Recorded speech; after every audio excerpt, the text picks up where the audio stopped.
सरहदों पर तनाव है क्या, जरा पता तो चले चुनाव है क्या।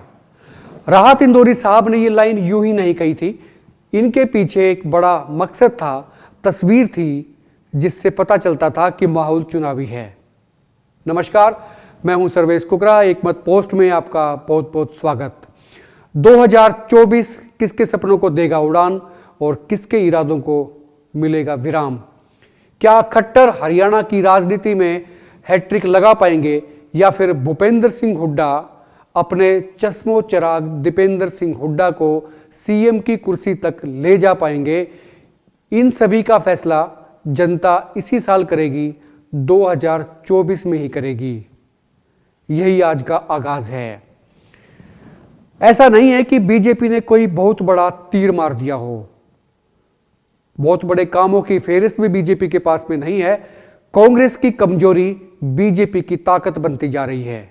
कांग्रेस के बड़े नेता भूपेंद्र सिंह हुड्डा जिस रफ्तार के साथ हरियाणा में आगे बढ़ रहे थे, उस पर अब विराम लगा है।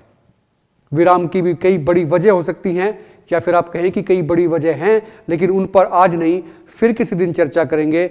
सियासी मुद्दे की आज बात करेंगे और सियासी मुद्दा यह है कि बीजेपी 2024 में पिछड़ों को और अधिक सम्मान देने जा रही है, क्योंकि उसे मालूम है कि उनकी नैया पार अगर हरियाणा में कोई लगा सकता है तो पिछड़ा है, पिछड़ा वर्ग है। और 2023 में पहले ये माना जा रहा था कि 2024 का जब चुनाव होगा तो भूपेंद्र सिंह हुड्डा की लहर चलेगी, आंधी आएगी और बीजेपी के तंबू को उखाड़ ले जाएगी।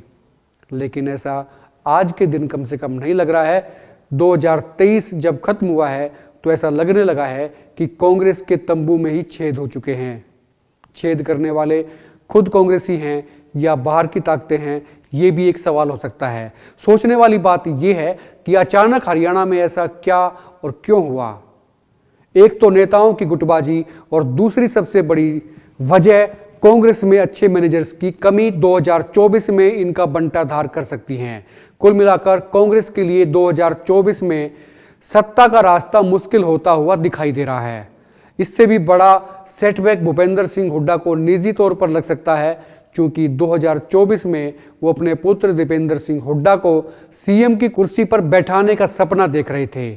हालांकि दीपेंद्र हुड्डा को हरियाणा कांग्रेस ही नहीं बल्कि बीजेपी और खालिस तौर पर आरएसएस में भी काफी पसंद किया जाता है। उनकी साफ गोई के लिए वो बेहद पसंदीदा नेता के तौर पर जाने जाते हैं। लेकिन हुड्डा खेमे के पास अच्छे मैनेजर्स नहीं हैं, उनकी कमी है। और इस तरफ ना तो सीनियर और ना ही जूनियर हुड्डा का कोई ध्यान है। हरियाणा सरकार में भाजपा की सहयोगी जेजेपी की स्थिति आज भी वैसी ही है जैसे पिछले 3 साल में रही है। आज भी लोगों में जेजेपी को लेकर यह धारणा है कि 2024 में उनकी दुकान में माल फीका पड़ सकता है। इनेलो की बात भी कर लेते हैं। हालांकि जनता की सहानुभूति उनके साथ है, लेकिन वोट नजर नहीं आ रहे हैं। कुल मिलाकर इनेलो की स्थिति बेहद खराब। आम आदमी पार्टी के पास हरियाणा में, या फिर कहें तो हरियाणा के लिए, आज तक कोई विजन स्पष्ट तौर पर दिखाई नहीं दिया है। ये अपने आप में एक बड़ी बात है। जो पार्टी कुछ ख्वाब लेकर हरियाणा में आई थी, वो उनको हासिल करने से कोसों दूर है। नेताओं की बड़ी कमी है और छोटे मोटे इक्का दुक्का ढांढासरी के नेताओं को पार्टी ने जो लीड दी है, उनका अपना दरअसल कोई वजूद ही नहीं है। इसके अलावा भी कई नई पार्टियां हरियाणा के लोगों के बीच आ सकती हैं, उनका ज्यादा सीन कहीं नजर नहीं आ रहा है। अगर कभी आएगा तो उस पर भी चर्चा करेंगे। कुल मिलाकर आज के दिन राजनीतिक तौर पर स्पष्ट रूप से जनादेश किसी भी दल के पास में दिखाई नहीं दे रहा है। कोई भी दल ठोक बजा के ये दावा नहीं कर सकता कि उनकी सरकार बनेगी। अलबत्ता लोग बीजेपी से उम्मीद जरूर लगाए हुए हैं कि अफसरशाही पर लगाम लगे, जनता के काम हो, विकास का पैगाम आए। बीजेपी खुद में ये बदलाव लाती है या नहीं, ये देखना होगा।